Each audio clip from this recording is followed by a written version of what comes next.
Hello friends, welcome to Varahi Amman blessings channel. இன்றைக்கி நம்ம என்ன வீடியோ பார்க்க போகிறோம்னா, நம்ம முருகருடைய தேய்பிறை சஷ்டி அபிஷேகம் மற்றும் அலங்கார பூஜையை தான் பார்க்க போகிறோம். வாங்க வீடியோக்குள்ளே போகலாம். ஃபஸ்ட்டு சுத்தமான நீரை கொண்டு நம்ம முருகருக்கு வச்ச மஞ்சள் குங்குமத்தை ரிமூவ் பண்ணிக்கலாம்.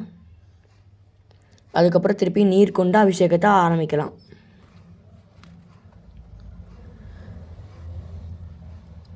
இரண்டாவது அபிஷேகமாக பஞ்சாமிர்தம். பஞ்சாமிர்தம் நம்ம எளிமையாக எப்படி பண்ணுறதுனா, ஒரு வாழைப்பழம் மற்றும் பேரிச்சம்பழம், அப்படி இல்லைன்னா உங்கள்கிட்ட என்ன பழம் இருக்கோ அதில் ஒரு வகை பழம் அதை ஆட் பண்ணிக்கிட்டு கொஞ்சமாக நாட்டு சர்க்கரை, நெய் கொஞ்சம் விட்டு பிசைஞ்சி நல்லா உங்களால் முடிகிற அளவுக்கு நல்லா பிசைஞ்சி இந்த மாதிரி கன்சிஸ்டன்சியில் வந்தவுடனே முருகர் மேலே அப்படியே தலை, நெஞ்சு, அப்புறம் 2 கை, அப்புறம் வேல் வச்சுருந்திங்கன்னா வேலுக்கும் அபிஷேகம் பண்ணிக்கோங்க. முருகருக்கு பிடித்த நெய்வேத்தியத்திலே தேன், தினை மாவு, பஞ்சாமிர்தம் இதெல்லாம் முருகர் விரும்பி ஏற்றுக்கக்கூடியது. அதில் ஒன்று தான் நான் பஞ்சாமிர்தமாக அபிஷேகத்துக்கு தேர்ந்தெடுத்திருக்கேன். திலகம் வச்சுக்கலாம், குங்குமத்தில் வேலுக்கும் வச்சுக்கலாம். நம்ம தீப ஆரத்தி காமிச்சிக்கலாம். தூபம் காமிக்கிற முடிஞ்சால் நீங்கள் காமிங்க. நான் இந்த வீடியோவில் தூபம் காமிக்கலை. வெற்றிவேல் முருகருக்கு அரோகரா. இந்த பூஜையப்போ நான் எந்த பதிகமும் அபிஷேகத்தப்போ நான் படிக்கலை. வெற்றிவேல் முருகருக்கு அரோகரா இதை மட்டும்தான் நான் சொல்லிகிட்டு இருந்தேன். நீங்கள் என்ன பதிகம் அபிஷேகத்தப்போ படிப்பீங்கன்றதை மறக்காமல் கமெண்ட் பண்ணுங்கள். அடுத்தது நம்ம பால் அபிஷேகம் பண்ணிக்கலாம். நம்ம எவ்வளோக்கு எவ்வளோ பால் ஊற்றுறோமோ அவ்வளோக்கு எவ்வளோ முருகருக்கு நல்ல குளிர்ச்சியை தரும். அதனால் உங்களால் முடிஞ்ச அளவுக்கு முருகருக்கு பால் ஊற்றி அபிஷேகம் பண்ணிக்கோங்க. வேலுக்கும் அபிஷேகம் பண்ணிக்கலாம்.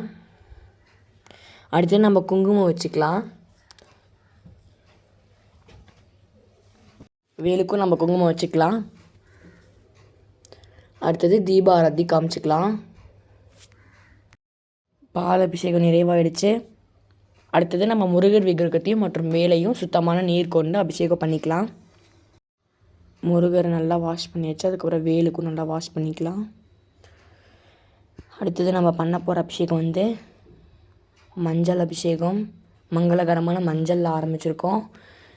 உங்கள் வாழ்க்கையில் நீங்கள் பெற வேண்டிய அனைத்து மங்களங்களையும் நம்ம முருகப்பெருமான் அருள்வார் இந்த மஞ்சள் அபிஷேகத்து மூலமாக. அடுத்து சஷ்டி விரதம் வரப்போகுது. எத்தனை நாள் சஷ்டி விரதம் இருக்கீங்க? யார் யார் இருக்கீங்க? எப்படி பால் விரதமாக, மிளகு விரதமாக, இளநீர் விரதமாக, இந்த மாதிரி என்ன விரதம் இருந்தாலும் மறக்காமல் நம்மளுக்கு கமெண்ட் பண்ணுங்கள். நம்ம 7 நாள் தான் விரதம் இருப்போம். 7 நாள்லேயுமே முருகர் 7 அலங்காரத்தில் நம்ம அலங்கரிப்போம். நான் அதை யூடியூப்பில் ஷேர் பண்ணுறேன். மறக்காமல் அதை அந்த வீடியோவை பாருங்கள். அடுத்தது குங்கும அபிஷேகம் முருகருக்கு பண்ணிக்கலாம். மற்றும் வேலுக்கும் பண்ணிக்கலாம். குங்குமம் நான் இதில் கொஞ்சம் தண்ணியாக கரைச்சிட்டேன். அதனால ஃபஸ்ட்டு கொஞ்சம் தண்ணியாக அதுக்கப்புறமேட்டு கெட்டியாக தான் வந்துச்சு. கரைக்கும் போதே கரெக்டாக கரைச்சிக்கோங்க. அதுக்கப்புறம் குங்குமம் வச்சுக்கலாம். அடுத்தது நம்ம தீபாராத்தி காமிச்சிக்கலாம். உங்களுக்கு தேவைப்பட்ட கண்டிப்பாக தூபமும் காமிங்க. அதனால் எந்த தப்புமே இல்லை. சுத்தமான நீர் கொண்டு முருகர் விக்கிரகத்தை மற்றும் வேலையும் வாஷ் பண்ணிக்கலாம்.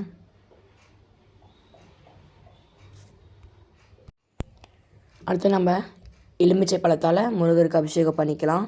சிலை பித்தளைங்கன்றதுனால எலுமிச்சை பழத்தால் நம்ம அபிஷேகம் பண்ணும்போது கொஞ்சம் பிரைட்டாக இருக்கும். அதை வச்சு லைட்டாக முருகர் முகம், கை, கால் அதில் லைட்டாக தேய்ச்சிக்கோங்க. வேல் பித்தளையாக இருந்தால் மட்டும் தேய்ங்க, இல்லைனா வேலோட கலர் போயிடும். முருகருக்கு பிடிச்சதில்ன்றது ஒன்று திருநீரை முருகர் விரும்பி ஏற்றுக்குவார். திருநீரை நீங்கள் நீரில் கலந்தும் அபிஷேகம் பண்ணலாம், அப்படியே கையில் உதிர்த்தியும் அபிஷேகம் பண்ணலாம். நான் இந்த வீடியோவில் திருநீரை உதிர்த்தி தான் அபிஷேகம் பண்ணேன். எல்லா அபிஷேகத்தோட முடிவுலேயுமே நம்ம குங்குமம் மற்றும் தீபாரத்தி கம்பல்சரி இது காமிச்சே ஆகணும். உங்களுக்கு தேவைன்னா தூபம் காமிச்சிக்கலாம். ஆனால் தீபாரத்தி மற்றும் குங்குமம் வைக்கிறது கண்டிப்பாக வச்சு ஆகணும். வேலுக்கும் விபூதி போட்டுக்கலாம். அடுத்தது முருகருக்கு குங்குமம் வச்சுக்கலாம். வேலுக்கும் குங்குமம் வச்சுக்கலாம். வேலை தனியாக வைக்கிறத விட முருகரோடு சேர்த்து வைக்கிறது இன்னும் சிறப்பு. தீபம் காமிச்சிக்கலாம். அடுத்தது சுத்தமான நீரை கொண்டு நம்ம முருகருக்கு வந்து அபிஷேகம் பண்ணிக்கலாம் மற்றும் வேலுக்கும் அபிஷேகம் பண்ணிக்கலாம்.